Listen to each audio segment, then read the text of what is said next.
পুরো দিনের বেলাটা তোকে লুকিয়ে রেখেছিলাম কেন জানিস? তোকে দিয়ে একটা চুরি করাবো বলে। কিরে, শুনে ভালো লাগছে না? এ তুমি কি বলছো গোপাল? চুরি করা ছেড়ে দেবো বলে তোমার কাছে এলাম, আর সেই তুমি আমাকে আবার চুরি করতে বলছো?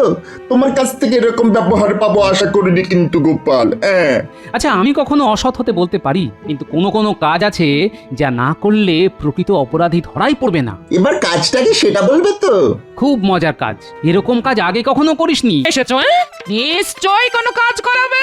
হ্যাঁ, শুনে রাখো, শুনে রাখো, কোনো অসৎ কাজের ফন্দি ফিকির কিন্তু আমার বাড়িতে হবে না। হ্যাঁ, এই বলে রাখছি।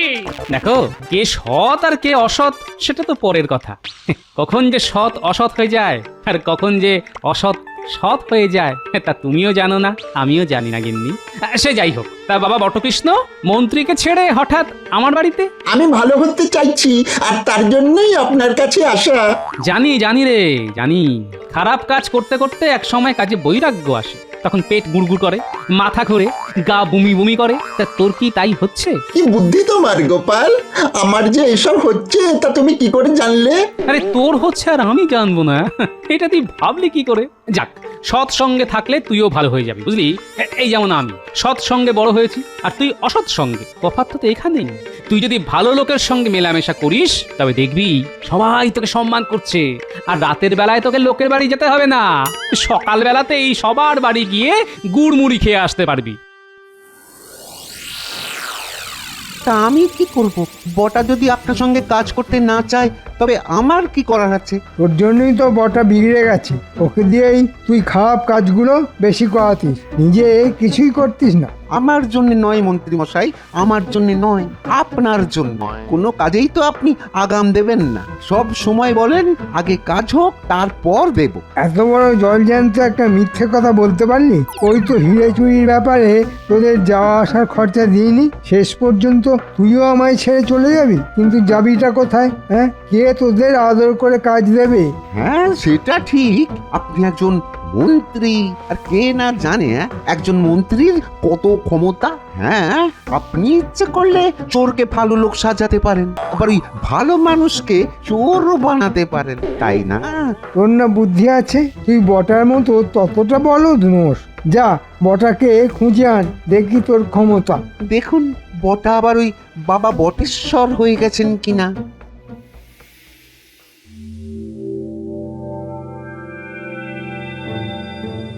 এ কি গোপাল, তোমায় আজ খুব কাহিল মনে হচ্ছে। তা শরীর কি খারাপ নাকি? আগে আমার শ্বশুর বাড়ি থেকে খবর এসেছে যে তাদের বাগানে গাছ লাগাতে গিয়ে তারা 100টা বাদশাহী মোহর পেয়েছে। খবরটা ওই জায়গায় জানাজানি হয়ে গেছে, তারা এই মোহর এখানে পাঠিয়ে দিতে চাইছে। কিন্তু প্রশ্ন হলো কাকে দিয়ে পাঠাবে? আমাকেই যেতে হয়, কিন্তু আমার যা শরীরের অবস্থা তাতে আমার পক্ষে যাওয়া সম্ভব নয়। সেটা নিয়ে খুব দুশ্চিন্তায় আছি মহারাজ। এটা কোনো সমস্যা হলো মহারাজ? গোপালের শ্বশুরবাড়ি থেকে বাদশাহী মোহর পাওয়া গেছে, ও নিজেও অসুস্থ, কিন্তু সেরকম সৎ লোকের কোনো অভাব নেই যে গিয়ে মোহরগুলো নিয়ে আসতে পারবে। আমার হাতে খুব ভালো লোক আছে যে এই কাজটা করতে পারে। গোপাল যদি বলে তাকে আমি কালই পাঠিয়ে দিতে পারি। না না না না না, সেটা কি করে হবে? অপরিচিত কারোর হাতে তো আর তারা মোহর দিয়ে দেবে না। সুতরাং আমি তাকেই পাঠাবো যে তাদের পরিচিত। তার উপর তাকে আমার কোনো একটা চিহ্ন দিয়ে দিতে হবে, যাতে তাদের বিশ্বাস হয় যে আমিই তাকে পাঠিয়েছি। মহারাজ, আমি গোপালের ভালোর জন্যই বলছিলাম, কেন আবার একটা লোক জোগাড় করবে যেখানে আমার খুব বিশ্বাসী লোক আছে? মন্ত্রী, এই ব্যাপারে তুমি না করিও না। ব্যাপারটা পুরোটাই গোপালের ব্যক্তিগত ব্যাপার, আর আমিও চাই না গোপাল ছাড়া কেউ এ ব্যাপারে না গলাক। না মানে আমি গোপালের শরীরের দিকে তাকিয়ে এই কথাটা বলছিলাম। এখন গোপাল যদি আমাকে বিশ্বাস না করে তাহলে তার জন্য আমি কি করতে পারি?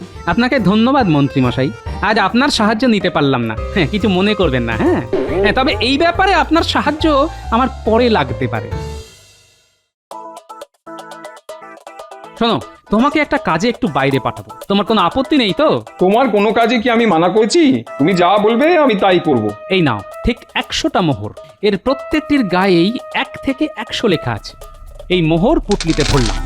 তোমাকে এই পুটলি আমার শ্বশুর বাড়িতে দিয়ে আসতে হবে, আর বলতে হবে তারা যেন এই পুটলিটা ঘরের সামনেই রেখে দেয়।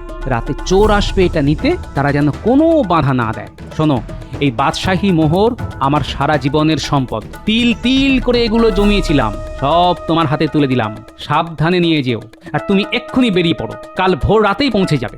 সব কিছু বুঝিয়ে দিয়ে তক্ষুনি এখানে ফিরে আসবে, বুঝলে? এতে না বোঝার কিছুই নেই। এই মোহর কেউ আমার হাত থেকে নিতে পারবে না। দাও পুঁটলিটা দাও, আমি এখনই রওনা হয়ে যাচ্ছি। হ্যাঁ, সাবধানে যেও, কেউ যেন জানতে না পারে যে এটার মধ্যে মোহর আছে, ঠিক আছে? ঠিক আছে, আমি চললাম।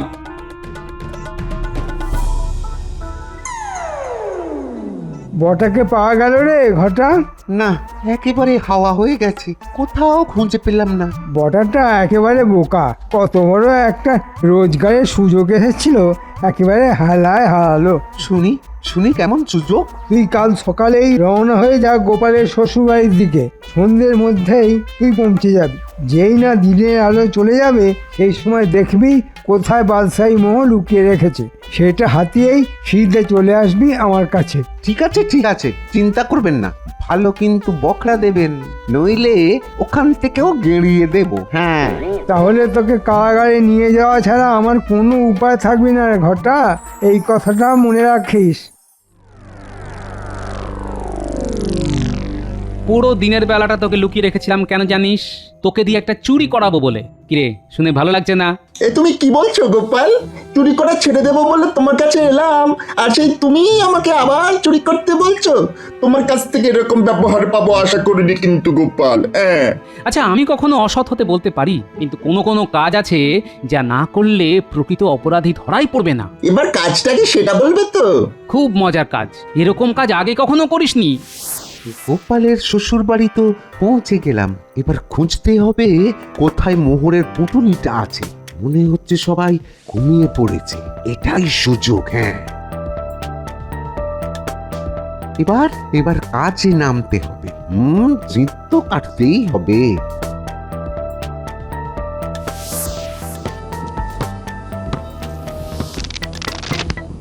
যাক বাবা, ঠিকঠাকই এসেছি, আমাকে কেউ দেখতে পায়নি। এবার কাজটা করি। ওই গাছের ঝুড়ি নেমেছে, সেখানে অন্ধকারে লুকিয়ে থাকি। ঘটা এই পথেই আসবে, ঝুড়িটা এমন ভাবে ফেলে রাখবো যাতে ঘটা হোঁচট খাবে খাবে।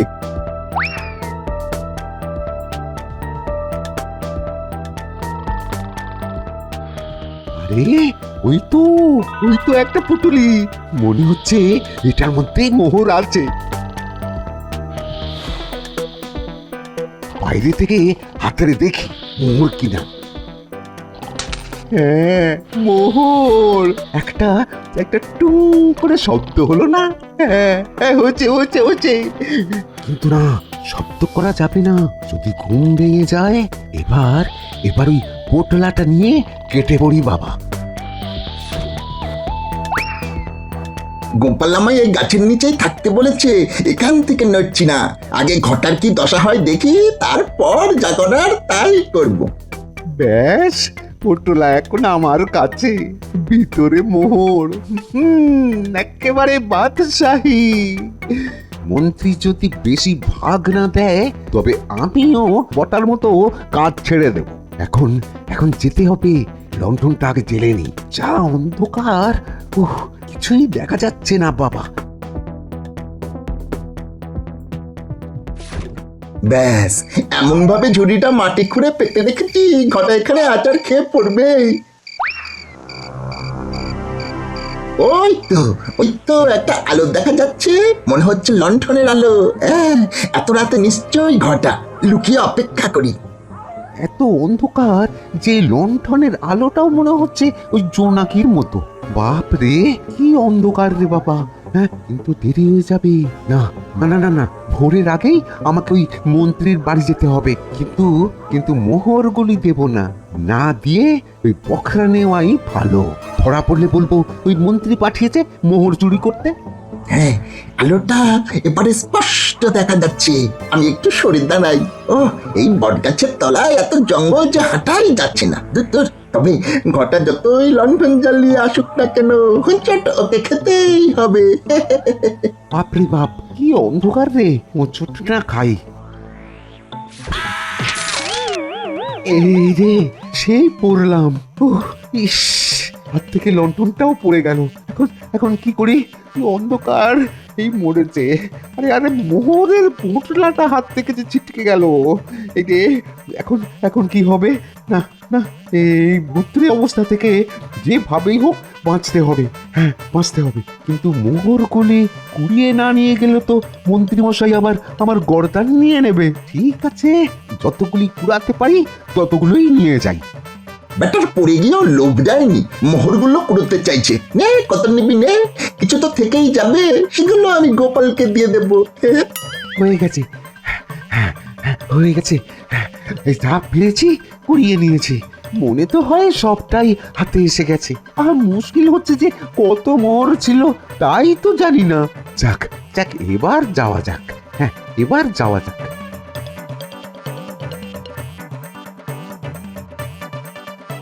দেখ, ঘটা চলে গেছে, এবারে ধীরে সুস্থে সব কিছু গুটিয়ে নিতে হবে।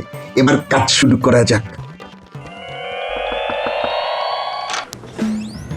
কি রে, কাজ সব ঠিক মতো হয়েছে তো? একেবারে পাকা কাজ, এত সহজ কাজ কোনোদিনও করিনি। যাক, মোহরের পোটলাটাকে ভালো করে নিয়ে এসেছিস তো? আর আনিনি। এবার আমার বকরাটা দিয়ে দিন। আরে একটা দিন আমার কাছে থাকুক, কোথা থেকে কি হয়ে যায় আগে দেখি। মহারাজের কাছে গোপাল ব্যাপারটা নিশ্চয়ই বলবে, তারপরের ব্যবস্থাটা তো নিতে হবে নাকি? ঠিক আছে, ও বেলা দিয়ে দেবেন। হ্যাঁ ঠিক আছে, তুই এখন কোথাও যাস না, আমার বাড়িতেই খেয়ে দিয়ে লুকিয়ে থাক।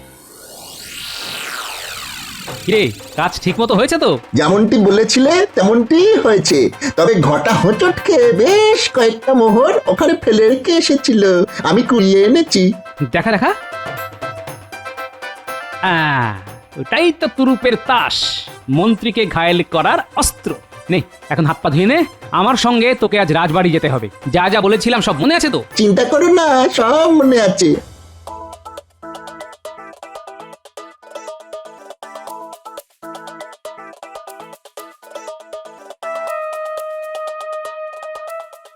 মহারাজ, মহারাজ, আজ একটা দুঃসংবাদ আছে। দুঃসংবাদ? কি সংবাদ গোপাল? মহারাজ, আমার শ্বশুর বাড়ি থেকে সব মোহর চুরি হয়ে গেছে। চুরি হয়ে গেছে? মানে চোর নিয়ে গেছে? অদ্ভুত। মন্ত্রী, মন্ত্রী এর একটা বিহিত করা উচিত। দেখো দেখো গোপাল কি বলছে, মন দিয়ে শুনে চোর ধরার ব্যবস্থা করো। আমাকে সব খুলে বলো গোপাল, এরকম অপরাধীকে বাইরে রাখা যাবে না, তাকে অবিলম্বে গ্রেপ্তার করব। দেখে নেবেন মহারাজ। না না, আপনাকে এত কষ্ট করে চোর ধরতে হবে না, চোর আমি ধরে ফেলেছি। তাকে একটু পরেই আমি সভায় পেশ করব। চোর সব স্বীকার করেছে? তার মানে ঘরটা গোপালকে সব বলে দিয়েছে? না না, তা হতে পারে না। ঘরটা আমার বাড়িতে নাক ডাকিয়ে ঘুমোচ্ছে এখন, কিন্তু এটা কি করে হবে? চোর তোমাকে সব স্বীকার করেছে? অসম্ভব ব্যাপার। কি আশ্চর্য মন্ত্রী, গোপাল যখন নিজে বলছে সে চোর ধরেছে, তখন কেন তাকে তুমি অবিশ্বাস করছো? মহারাজ, আপনি আদেশ করলে আমি চোরকে আপনার কাছে নিয়ে আসতে পারি। আনবো? সে কি এখানেই আছে? তাহলে তাকে ডাক দাও, আমি নিজে তাকে জেরা করব। বটেশ্বর, বটেশ্বর, এদিকে এসো।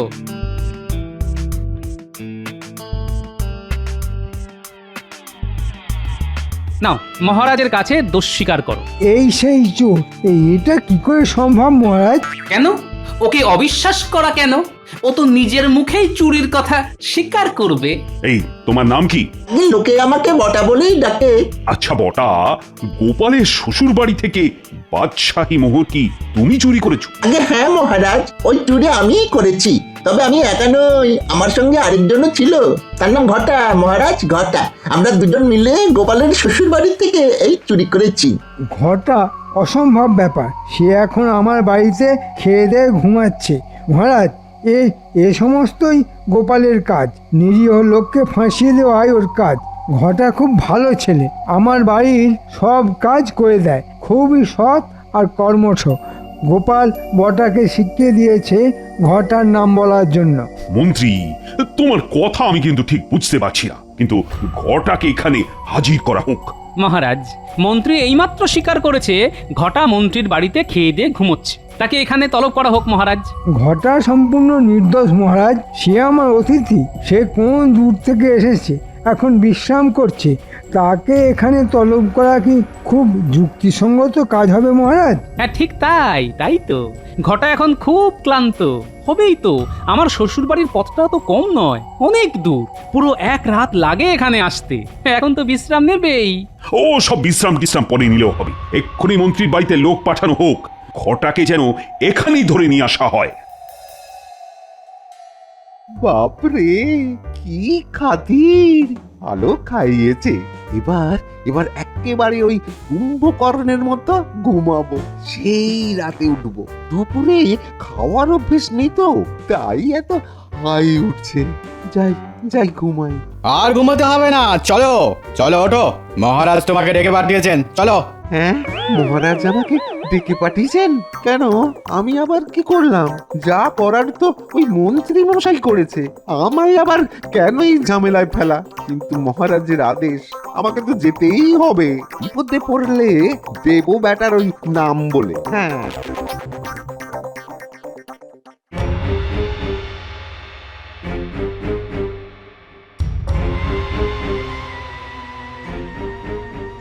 মহারাজ, আপনার আদেশ মতো এই যে ঘটাকে হাজির করা হলো। এই যে, তোমার নাম কি? আগে খটা। মহারাজ, এই ঘটা খুব ভালো লোক, কোনোদিনও কোনো অন্যায় করেনি। আমার বাড়ির টুকটাক কাজ করে দেয় সে, খুব উপকারী লোক এই ঘটা। এই তুমি থামো। গোপাল, তুমি কি বলছিলে বলো। যথা আজ্ঞা মহারাজ। বটা, তুই জানো কি বলছিলি? তা মহারাজকে বল, খুলেই বল। মহারাজ, গোপালের শ্বশুর বাড়িতে যে বাদশাহী মোহর চুরি হয়েছে না, সেটা আমি আর ঘটা মিলেই করেছি। মিথ্যে কথা মহারাজ, এটা হতেই পারে না। ঘটা আমার বাড়িতেই ছিল, কোথাও বেরোয়নি। আপনি তো একটু আগেই বললেন ঘটা অনেক দূর থেকে এসে এখন ঘুমোচ্ছে। সে যাই হোক, বটা, তোর কথা বিশ্বাস করবো কিভাবে? তোর সঙ্গে আর কে ছিল যে তোর কথাটাকে সমর্থন করবে? আর কেউ ছিল না মহারাজ। বটা, ভালো করে ভেবে বল, কেউ কি ছিল আশেপাশে? না, সেরকম কিছু ছিল না, তবে একটা বিশাল বটগাছ ছিল, যার অনেক ঝুড়ি গাছ থেকে নেমে এসেছিল। গোপালকে এবার বটগাছকে সাক্ষী হিসেবে ডাকবে নাকি? ডাকতেও পারি, তাতে আপনার কি? আচ্ছা বটা, তাহলে তুই বলছিস তোর সঙ্গে ঘটাও ছিল? আগে হ্যাঁ মহারাজ। আমি এই বটা বা বটেশ্বর কারোর কথাই বিশ্বাস করি না। আচ্ছা, এবার কয়েকটি প্রশ্ন আমি ঘটাকে করতে চাই মহারাজ। হ্যাঁ হ্যাঁ, আমিও শুনতে চাই তোমার সওয়াল। করো করো, কি প্রশ্ন করার আছে তোমার? আচ্ছা, বটা যে বললো তুইও ওর সঙ্গে চুরিতে ছিলি, সেটা কি সত্যি? ডাহা মিথ্যে কথা মহারাজ, ডাহা মিথ্যে কথা। আমি গোপালের শ্বশুর বাড়ি চিনি না, কি করে যেতে হয় তাই জানি না, আর আমি চুরি করব? এটা ঠিকই মহারাজ, ঘটা আমার বাড়ির রাস্তা চেনে না, জানেই না। তাহলে সেই বটগাছকে সাক্ষী হিসেবে পেশ করা হোক মহারাজ। মহারাজ, গোপালের শরীর খারাপ, তাই মাথায় কাজ করছে না, নইলে একটা গাছকেও সাক্ষী হিসেবে রাখতে যায়। ওকে বরঞ্চ বৈদ্যের চিকিৎসা নিতে বলা হোক মহারাজ। আচ্ছা, গাছকে যদি আনা যায় তবে আমার আপত্তি কোথায়, কিন্তু কি করে তা আনা হবে সেইটা আগে বলে নাও। মহারাজ মহারাজ, আমি আগেই বলেছি আমি নির্দোষ। যদি অভয় দেন তো বলি, ওই গাছ কোনো মতেই এখানে আনা যাবে না। গাছটা প্রকাণ্ড, নিচে জঙ্গল, তার উপর যা ঝুড়ি নেমেছে, তাতে আসল গাছ কোনটা সেটা খুঁজে বার করাই খুব মুশকিলের ব্যাপার হবে। তাও ওই দুই একটা নদী পেরিয়ে আনতে হবে। সেটা কি সম্ভব মহারাজ? গোপালের মাথা খারাপ হয়ে গেছে, তাই ও আমার নামে এরকম একটা অভিযোগ করতে পারলো। আমার মাথা ঠিকই আছে মহারাজ, প্রকৃত অপরাধী এই ঘটাই। ও একটু আগেই বলেছে আমার শ্বশুর বাড়ি নাকি ও চেনেই না, কোনোদিন যায়ও নি। তবে ওই বট গাছের ঝুড়ি কতটা নেমেছে, নিচে জঙ্গল আছে, সেটা জানলো কি করে যদি নাই যায়? তাহলে ওকে গ্রেপ্তার করা হোক মিথ্যে সাক্ষী দেওয়ার জন্য। কিন্তু গোপাল, চুরির মাল যে কোথায় আছে সেটা তো জানা গেল না। সব জানতে পারবেন মহারাজ, একটু অপেক্ষা করুন। আচ্ছা বটা, কটা মোহর তুই কুড়িয়ে পেয়েছিস? আগে মোট 4টে। দেখা দেখা মহারাজকে দেখা। এই যে মোহরগুলি মহারাজ। মহারাজ, সেদিন আপনি বলছিলেন কে সৎ আর কে অসৎ। এই রাজসভায় সবচেয়ে অসৎ একজনই আছেন, তিনি মন্ত্রীমশাই। এই পুরো ব্যাপারটাই আমার সাজানো ফাঁদ, আর সেই ফাঁদে ধরা দিলেন মন্ত্রীমশাই স্বয়ং। মিথ্যে কথা, মিথ্যে কথা মহারাজ। গোপাল চক্রান্ত করে আমাকে ফাঁসাচ্ছে। সবটাই প্রমাণ হয়ে যাবে। আপনি মন্ত্রীমশাইয়ের বাড়িতে তল্লাশি করতে আদেশ দিন মহারাজ। আমি মন্ত্রীর বাড়িতে তল্লাশি করার আদেশ দিলাম। এটা কিন্তু সুবিচার হচ্ছে না মহারাজ। আমি বারবার বলছি আমি নির্দোষ, তবু আমার ঘরে তল্লাশি চলছে। এটা আমি মানতেই পারছি না মহারাজ। আপনি যদি নির্দোষী হবেন তাহলে এই পোটলাতে কি আছে মন্ত্রী মশাই? আমার জমানো মোহর মহারাজ, সেই কোন কাল থেকে বাদশাহী মোহরের প্রতি আমার মোহ। মহারাজ, এই পোটলাতে কিছু বাদশাহী মোহর পাওয়া গেছে। এটা আমার মহারাজ, সেই ছোটবেলা থেকেই এই মোহর আমি জমিয়েছি। মহারাজ, মন্ত্রী যে কত বড় মিথ্যেবাদী তা আমি এক্ষুনি প্রমাণ করে দেব।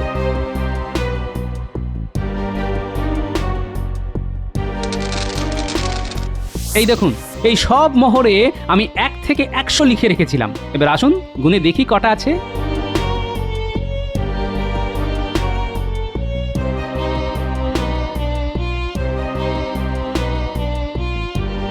এই দেখুন, পরপর সাজিয়ে রাখলে কোন কোন সংখ্যা নেই দেখুন। নেই 80, 2, 71 আর 50। দেখুন, সেগুলি বটা কুড়িয়ে এনেছে। এবার পরপর সাজালে 1 থেকে 100 আপনি পেয়ে যাবেন মহারাজ। তাহলে এবার আপনি বলুন, চোর কে বা কারা? কিন্তু গোপাল, বটা এটা কুড়িয়ে পেল কোথায়? আমি আসলে পুঁটির বাবাকে দিয়ে আমার এই মোহরগুলি শ্বশুর বাড়িতে পাঠিয়েছিলাম। ঘটাকে সেই মোহর চুরি করতে পাঠায় মন্ত্রী মশাই। আমি আবার ঘটার পেছনে বটাকে পাঠিয়েছিলাম পুরো ব্যাপারটা নজর করার জন্য। ঘটা বট গাছের ঝুড়িতে হোঁচট খেয়ে মাটিতে পড়ে যায়, মোহর ছটকে যায় এদিক ওদিক। সেগুলোকে কুড়িয়ে আনে বটা।